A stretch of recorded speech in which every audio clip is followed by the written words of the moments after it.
બેન દીકરીઓ અત્યારે સલામત નથી. દેશ આઝાદ થઈ ગયો પણ હજી આબાદ નથી. પણ એક સમય એવો હતો કે તમને કદાચ જોગીદાસ કુમારની વાત સાંભળી હોય. હા. તો ત્યારે એક દીકરી છે ને એ જંગલમાં પોતાનું જે ગાયું ચરાવતી હોય છે અને એ વખતે ત્યાંથી જોગીદાસ કુમાર નીકળે. હા. અને આ દીકરી એકલી ટૂંકમાં આમ ગાયું ચરાવતી હોય એટલે જોગીદાસ કુમાર એને પૂછે એમ. જોગીદાસ કુમાર એટલે જે ભાવનગરના મહારાજ વજયસિંહની સામે બારવટે ચડેલા અને એ બારવટું કેવું ધર્મનું બારવટું જોયું. હા. અને જોગીદાસ કુમાર છે ને એ લક્ષ્મણ જતીનો અવતાર કેવો હોય કહેવાય કે કોઈ બેન દીકરીઓ સામે કોઈ કુડી નજર કરી નહોતું શકતું એમ. એટલે આ દીકરીને પૂછ્યું એને એમ કે બેટા તને અહીંયા આ જંગલમાં એકલી તું આ ગાયું ચરાવે છો તને બીક નથી લાગતી કે? એટલે એ દીકરી બહુ મસ્ત મજાનો જવાબ દે છે કે બાપુ જોગીદાસ કુમારના બારવટા હોય અને જો અમારી સામે કોઈ કુડી નજર કરી જાય ને તો જોગીદાસની માનું ધાવણ લાગે. વાહ જોગીદાસ કુમાર વાહ.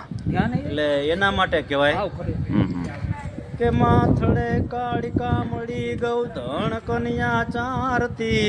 અરે અરે એ એને જોઈને બરકી હતી બારવટીએ તે એની લેશ પણ થડકી નથી.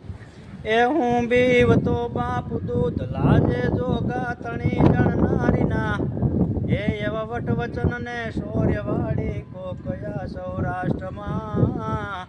એ એવા વટ વચન ને શૌર્યવાળી કોકયા સૌરાષ્ટ્રમાં.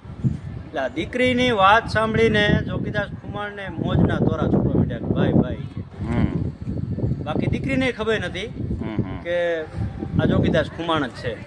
અને એવો ને એવો એક પ્રસંગ છે એમ કહેવાય ને જુવાનીના ઉંમરે આવીને ઉભેલી એક દીકરી એવી જે જુવાન રાતના 12 વાગ્યા સુધી નદીના કાંઠે પાણી ભરવા જાય ને પાણીમાં પગ જબોળીને છપછપિયા કરતી હોય કાયમ જોગીદાસની વાટ જોઈને બેઠી હોય ને રૂપનો અંબાર. એક દિવસે બન્યું એવું જોગીદાસ નીકળ્યા. જોગીદાસ નીકળ્યા એટલે એને સીધી એની ઘોડાને લગામ ચાલી હતી કે જોગીદાસ હું તારી કેતુની વાટ જોતી હતી.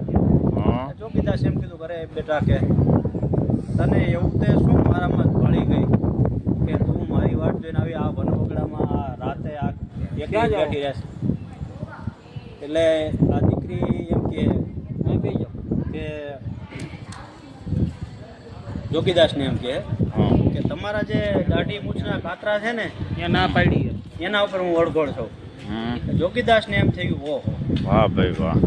જો બેન દીકરીઓની નજર મારી આ દાઢી મૂછના કાતરા ઉપર થઈને જો એની કુડી નજર થઈને બગડતી હોય તો આ દાઢી મૂછને કરવી છે હું કાઢી નાખું એમ. એટલે પેટમાંથી છરી કાઢીને એને સીધી છરી આમ હલાવી નાખીને આમ લોહીના ફુવારા છૂટવા મીડ્યા.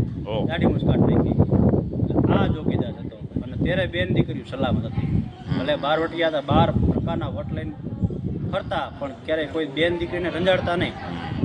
અને અત્યારે તમે જુઓ કે બેન દીકરીઓના તમે અવારનવાર કિસ્સા સાંભળવા મળે છે કે આ બનાવ બીનો ને કોઈ રેપના કિસ્સા બનાવે કોઈ ગેંગરેપ થતા હોય છે.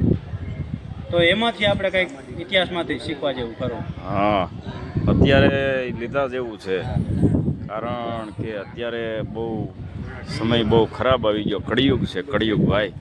કળિયુગમાં આ બધું જીરવવું બહુ મુશ્કેલ છે ભાઈ.